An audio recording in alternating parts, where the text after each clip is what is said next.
Hello everyone, welcome once again to chapter number 9, Energy Resources. In the first part we have talked about substance based energy resources. Here let us discuss about the process based energy resources. Example of process based energy resources: hydropower, wind energy, solar energy, tidal energy and geothermal energy. Hydel power, or it is also called as hydroelectric power station. Now, in this power plant, the running water, the kinetic energy of the running water is made use, and it is converted, kinetic energy is converted into electric energy. Here the running water, the river water is stopped by building dam. The water in the reservoir is made to fall on the, or is made to rotate the turbine. As the turbine moves, the generator works. Kinetic energy is converted here into electric energy, and through the power lines it is transmitted to the substations. So you can see here there is no environmental degradation at all. The water which is stored in the reservoir and which have been used to convert into electricity, the same water can be used again. So there is no wastage at all. Environment is not at all harmed, and there is no form of pollution in this energy resources. Also, water, you are making use of the water again. Example of hydropower plants in India: Bhakra Nangal is in Punjab and Koina in Maharashtra. Name 4 hydropower stations of Maharashtra. So we have Ujni, which is on river Bhima;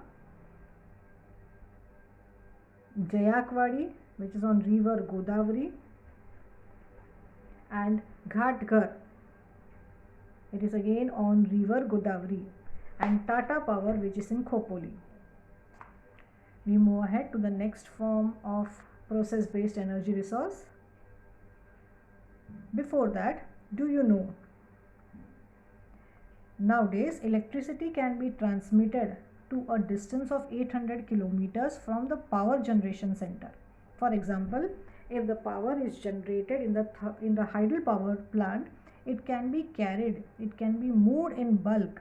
This form of movement is called as transmission. So bulk movement of electrical energy from generating site to the substation and then distributed to the customer, it is done through transmission lines. So it can be done without any loss up to a distance of 800 km. But if you are taking it beyond the distance of 800 km, there will definitely be some form of loss of this precious energy. Now, wind energy. Man has been making use of the kinetic energy of the wind for long time. The sailboats which were used makes the use of kinetic energy in the wind. Nowadays, wind energy is being utilized for the generation of electricity. Windmills are set up, and when the wind is moving with a speed of 40 to 50 km per hour, energy can be generated. Minimum speed required is 40 to 50 km. Now, due to the wind speed, the blades, the fans that you can see are rotating, the fans are moving, and again because of the movement of the fan, generator is working, electricity is being formed, electricity is being electricity is being converted, electricity is formed here, and this energy can be utilized for agriculture, for domestic use, and in certain small industries also. States of Maharashtra, Karnataka, Tamil Nadu, you have windmill set up there, but it requires continuous flow of the wind. So the place where there is uninterrupted flow of the wind, windmills are set up, maybe on the coastline, maybe on the top of mountain. Solar energy. We get light and heat from the sun. We have seen the intensity of the solar energy is maximum in torrid zone. Our country India is also in this torrid zone. So there is a lot of scope of use of this energy. So we are making use of, we can make a lot of use of solar energy in our country. There is a solar power plant at Sakiri in Dhule district of Maharashtra. Now you can see a solar cooker is set up here. So solar cooker, solar lamps, solar heaters, vehicles running on solar energy can be used. So generation of solar energy depends upon the intensity of sun rays and the duration of sunshine. In the rainy season, when the sun is not seen in the sky, this solar energy is of no use. It is of very negligible use at that time. So you require continuous sunlight and for a longer period of time. So you can see the solar panels are set up here. Now the tidal energy. Sea waves and tides are movement of ocean water that goes on continuously.